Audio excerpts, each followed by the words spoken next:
think it's loading. There it is. Yeah. All right.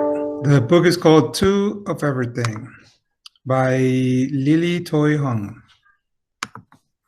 It's a Chinese tale. So it says, once long ago, a humble little hut lived Mr. Haktak and his wife, Miss Haktak.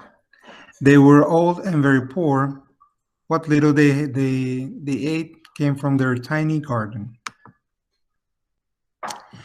In a lucky year, when the harvest was plentiful, Mr. Haktak had a little extra to take to the village. There, he traded turnips, potatoes, and other vegetables for clothing, lamp oil, and fresh seeds. One spring morning, when Mr. Haktak was digging in his garden, his shovel stuck something hard. Puzzled, he dug deeper into the dark ground until he came upon an ancient pot made of brass. How odd, said Mr. Haktak to himself. To think that I have been digging here all these years and never came upon this pot before. I'll take it home. Maybe Miss Haktak can find something used for it.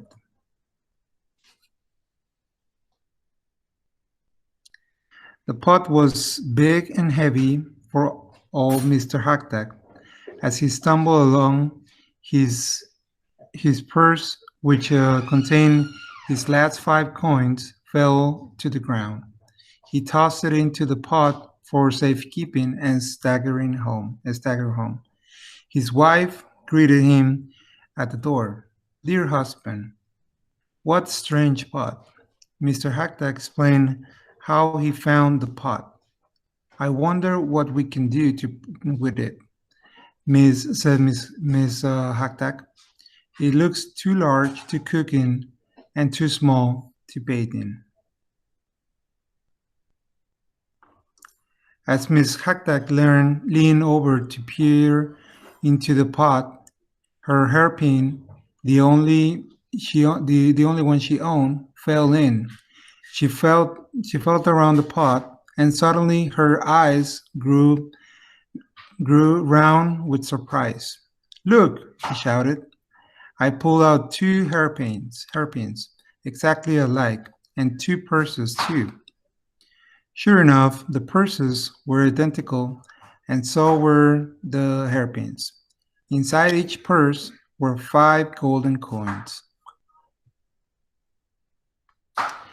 Miss Haktak was so excited he jumped up and down. Let's put my winter coat inside the pot.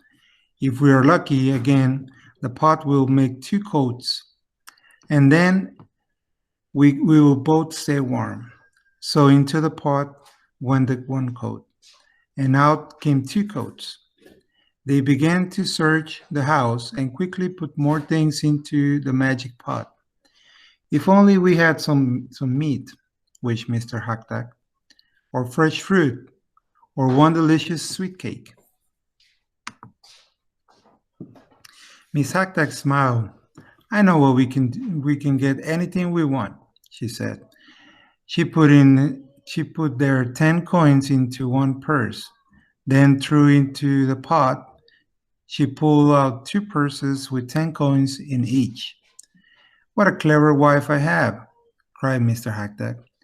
Each time we do this, we will have twice as much money as before. The Haktak worked late into the night, filling and emptying the pot until the floor was covered with coins. Morning came, and off went Mr. Haktak with a long list of things to buy in the village. Instead of vegetables, his basket was full of gold coins. Miss Haktak finished all of her chores and sat down to enjoy a cup of tea. She sipped her tea and admired the brass pot. Then, with a grateful heart, she knelt and embraced it. Dear pot, I do not know where you came from, but you are my best friend. She stood over the pot and to look inside. At that very moment, Mr. Haktak returned. His arms were so full of package that he had to kick the door open. Bang! Miss Haktak was so startled that she lost her balance and fell headfirst into the pot. Mr. Haktak ran over and grabbed his wife's legs. He pulled and tugged until she slid out into the floor. But when he looked at the pot again, he gasped. Two more legs were sticking straight out of it. Naturally, he held on the ankles and pulled. Out came a second person. She looked exactly like his wife. The new Mrs. Haktak sat silently in the floor, looking lost. But the first Miss Haktak cried, "I am your one and only wife. Put that woman back into the pot right now." Mr. Haktak yelled, "No, if I put her back, we will not have two women but three.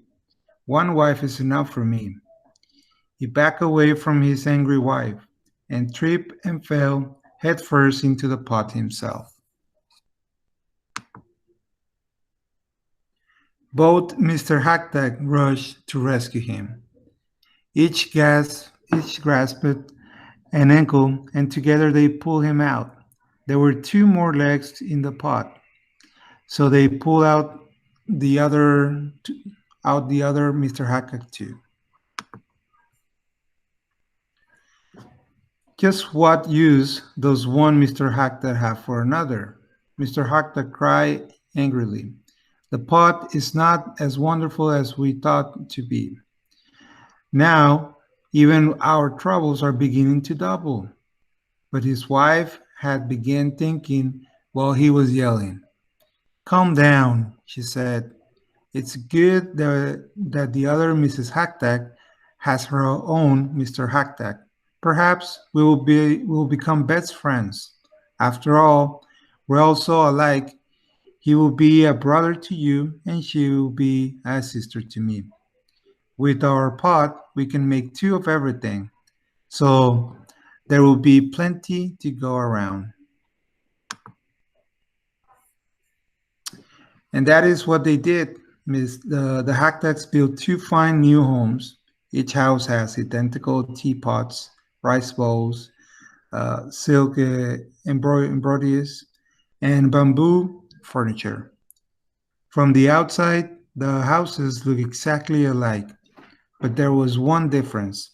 Hidden in one house was a big brass pot.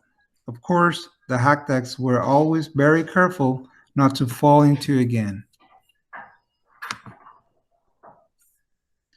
The new Haktak and the old Haktak did become good friends. The neighbors thought the Haktak had grown so rich that they decided to have two of everything, even themselves. And that is it.